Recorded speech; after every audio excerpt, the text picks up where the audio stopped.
ప్రార్థన అంటే prayer is not just expecting God to be available to hear to అస్.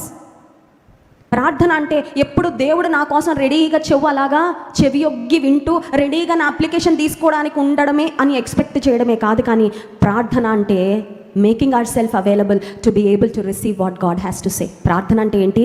నువ్వేం చెప్తావో అది వినడానికి, అది చేయడానికి, ఇదిగో నేను సంసిద్ధంగా ఉన్నాను ప్రభు అని చెప్పడము ప్రార్థన. స్తోత్రం చెప్దాం. హల్లెలూయా. ప్రార్థన దేవుడు విశ్వాసికి ఇచ్చిన ఒక శ్రేష్టమైన ఆయుధం అండి. కరెక్టే. ప్రార్థన చేసేటప్పుడు అనాలోచితంగా చేయడానికి వీలు లేదు. వెయిన్ రెపిటేషన్స్, వ్యర్థంగా మాటలను మళ్ళీ మళ్ళీ మళ్ళీ మళ్ళీ మళ్ళీ మళ్ళీ రిపీట్ చేస్తూ నాకేం గుర్తురాట్లేదు ఏం చేయాలి అందుకని నాయన తండ్రి తండ్రి అనడం కాదు.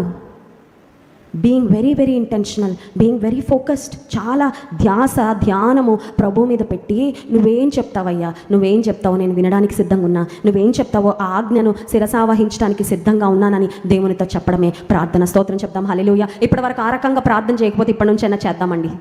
అప్పుడు ఇంకా లోతైన ఆత్మీయ జీవితంలోకి వెళ్ళినట్లు. ఆనాడు యేసుక్రీస్తు ప్రభువారు పేతురు యొక్క దోణెను ఆయన పని కొరకు ఉపయోగించుకున్న తర్వాత పేతురు దోణితో వేసే ఒక మాట అంటారు కదా, ఈ దోణెను లోతునకు నడిపించి నేను చెప్పిన దగ్గర వల వేయ్యా, అక్కడ వస్తాయి చేపలు. విశ్వాసులుగానే ఉంటున్నామే, సంఘానికి వస్తున్నామే, రక్షణ పొందామే, ప్రార్థనకి ఎందుకు జవాబు రావట్లేదు, దేవుడు ఇంకా నాకు దగ్గరగా ఉన్నట్లు నాకు ఎందుకు అనిపించట్లేదు, why God seems far away? ఎందుకంటే లోతుకి వెళ్ళట్లేదు, మనం ఒడ్డునే కూర్చుంటున్నాం, అందుకే లోతుకి వెళ్ళట్లా. లోతుకి వెళ్ళడం అంటే ఏంటి? ప్రార్థనలో ఏదో చెప్పేసుకొని యేసునామంలో ప్రార్థిస్తున్నాము తండ్రి అని ముగించడం కాదు.